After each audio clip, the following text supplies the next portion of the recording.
Ladies and gentlemen, welcome back to another video. I was originally intending to make one about the Virginia race, the governor's elections, but I started making it and I found out that I didn't really have anything I could think of that was constructive. Anything that other YouTubers couldn't already tell you, and I might make one later, but I went for this moment. So I noticed this. Finally, redistricting is happening, and a few states have actually decided upon their maps. Some other states are in the process of doing it, and all of the states here either have no districts or have made the decision. So a very noticeable one is the state of Indiana. Nothing is really going to change here. I think that Victoria Sparks' seat is sort of shored up as a comfortable Republican one. And otherwise you have, of course, Oregon. Now, for all the Alex Scarlatos fans out there, this is not very good. The Democrats have been able to draw a map that is very gerrymandered. It is a bit like Maryland, just less obvious, because they have really packed this district with Republicans. So it's 28% Republican, which is more than it used to be. And the new district is also going to be Democratic one. Okay, so the 6th district is the new one. Yeah, okay, it's this one. And Peter DeFazio should have a much easier re-election now if he runs. And the new district also favors Democrats, but you never know. 2022 could be a red wave year, so much so that it maybe still goes to the GOP. But currently, that's it. Nebraska, of course, has finished theirs, but it's not really exciting. Don Bacon will still have many hard re-elections. And the last one, which we could mention, is Maine. Maine, Jared Golden still has a Republican-leaning district. I mean, he won last time. I think it's going to be more difficult in 2022, but remember that in 2020 he won voters that voted for Collins and Trump on the same ballot, because Trump won the district and he also won re-election. So we should not count him out. But let's take a look at the states that have not yet decided on the maps, because there are many ideas here about what should happen. For example, we have Ohio, the eternal, or not so much anymore, bellwether of Ohio. The Democrats have made a proposition for a map here that would of course be a bit more favorable to them than the current one. So Republicans will start out with 8 to the Democrats 4, so in a way they would actually lose 4 seats that are currently likely GOP. This is not gonna happen. I mean, just look at Columbus. Ha ha ha! Making 2 seats, 2 Democratic seats out of Columbus. Yeah, that's a funny one. Now, Cincinnati I think is more reasonable. It makes a lot of sense that the Democrats have a district here.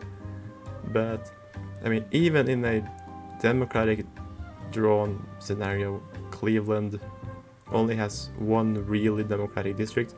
R+3, R+1, and this one is D+1.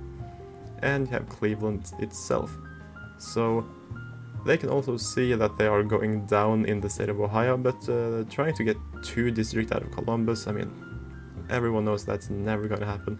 So we'll see what the Republicans come up with. It's not going to be this one, that is a sure thing.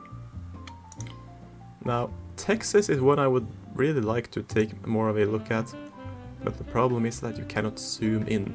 I would really like to zoom in at Houston and Dallas to see the effect of it. But we do know that Republicans would have 24 seats, the Democrats would have 13, there would be a 1 toss-up only. And the Republicans would probably get the bulk of the cake, but with the trends probably going to continue, with the Democrats getting a stronger grip on the suburbs. We don't know what could happen in the next decade. Maybe even this map would be outdated in a few years. But let's go to Georgia. Georgia is something I really like to look at, because the metro Atlanta area has grown so much that any trends here could quite well take down all maps. We saw what happened We saw what happened with the 6th district and the 7th on the previous map. They both went Democratic after a while, and now they made the 6th Republican again. So it takes parts of Cobb and I think all of Forsyth County, which is a very conservative area. And the 7th they have actually left kind of untouched. They've actually made it more democratic. It still has a lot of Gwinnett County, but it is also a bit more of the center of the Atlanta metro area. But more exciting, this district, which is Democratic, is only Democratic +1, so it could flip. I would say it is a D4 R9 map with 1 toss-up, and I don't think that is a very controversial statement. Anyway, let's go to the state of either Michigan or Colorado. Let's go to Colorado. Let's go out west. And there are a few different plans. All of them actually have Republicans at 3 seats. And all of them are from an independent commission, so it makes sense. Preliminary plan, I guess, is the one that we should take most into account, or not. This is commission approved. And obviously there is a GOP district in Colorado Springs, and one big western district and one big eastern district for the GOP, and the rest is sort of Democratic. But this is a toss-up. That is actually, the new district is R+3, so that could be very exciting. But I'm not going to waste too much time on Colorado. Let's go to Michigan. Because Michigan had so many different proposals.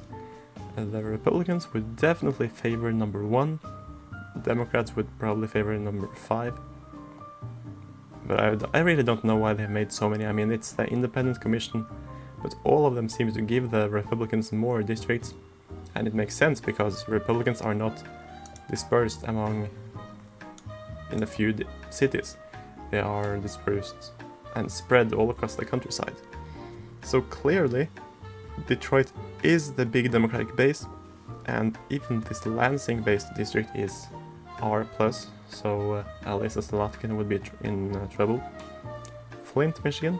Daniel Kildee would also be in trouble. I mean, Flint itself is Democratic, but the areas around is roughly, well, very conservative. And then you have Macomb County, which Andy Levin, he would really go down because this is Trump country. There is no way around that.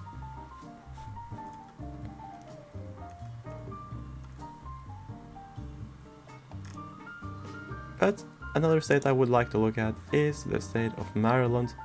They have this Maryland Citizens Redistricting Commission, and I take that to mean that this is not going to be the outcome. None of these maps will happen. You see, Democrats fully control the congressional redistricting process.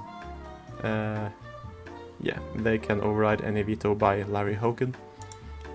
So you might look at this and see, hey, this is a fair map. I mean, the rural areas are given to the Republicans, and the Democrats have their areas around Baltimore and the DC suburbs. But this is not going to happen. So don't expect that there will be a red district in western Maryland. And the last state I want to look at today is the state of Washington. Why Washington?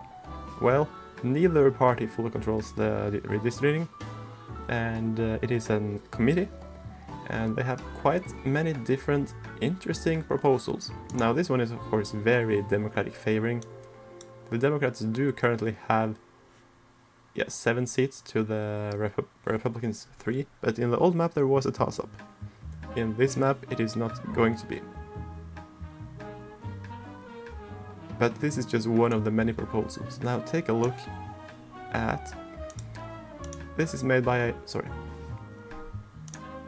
a State House Republican appointee. 1 toss-up, and the Republicans have 4, and the Democratic districts are basically scattered around Seattle and very small geographically. So it's the best that Republicans can hope for, because they would pick up a seat. They would actually have a chance to pick up 2 seats, but I don't think it's going to be the outcome. We don't know. If Republicans if they get to 4 seats in the state of Washington, I think they should be satisfied. Because getting to 5, that's probably not going to happen. But just when you think it is over, we have this. We are still at 538, and they have published maps that are so good looking. I mean, this is a map that is gerrymandered to favor the Democrats. They would get half of the seats in Mississippi. They would get a seat in Arkansas. California is a huge mess for the GOP. And it is not insanely gerrymandered in most cases, but it does show what both sides would probably hope for.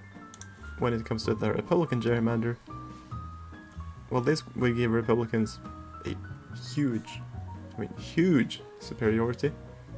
They would shore up a lot, they would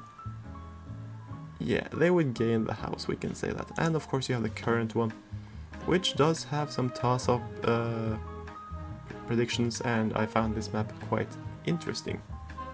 But what we want to do is look at the future. But since this is 2021, we can look specifically at the state of Virginia. So in the Republican favoring map, the Democrats only have 3 seats to Republicans 8. So this is, I believe, as it was around 2014. It's a bit too much. And you have this map which gives the Democrats 7 and Republicans 4. I'm actually surprised it gives the Republicans 4. I would expect them to be able to draw something that gave the Republicans 3. Not less than 3, but 3. But if you make, well, sort of fair districts that take, well, this was actually quite ugly, that take county borders into effect, or into consideration, you have the 3 Democratic in the Northern Virginia area, 1 in Richmond and 1 in Norfolk, 1 toss-up and 5 Republicans. And it would be fair if the Democrats got the toss-up one, but also remember that even though Biden won Virginia by 10, the House Democrats only won it by 5, and it was almost even in the House in 2016. So Virginia is not a rock-solid blue state. It has a lot of Republican DNA, and Trump has not been a very good fit for the state. We will see if Youngkin is a good fit. I think that he's going to do better than Trump. I think he's going to do better than... McAuliffe is not going to win by more than 5 points. Not in 2021. Not with Biden's approval ratings where they are currently. But anyways guys, thank you so much for watching. Please drop a like, please subscribe, and I'll see you next time. So long.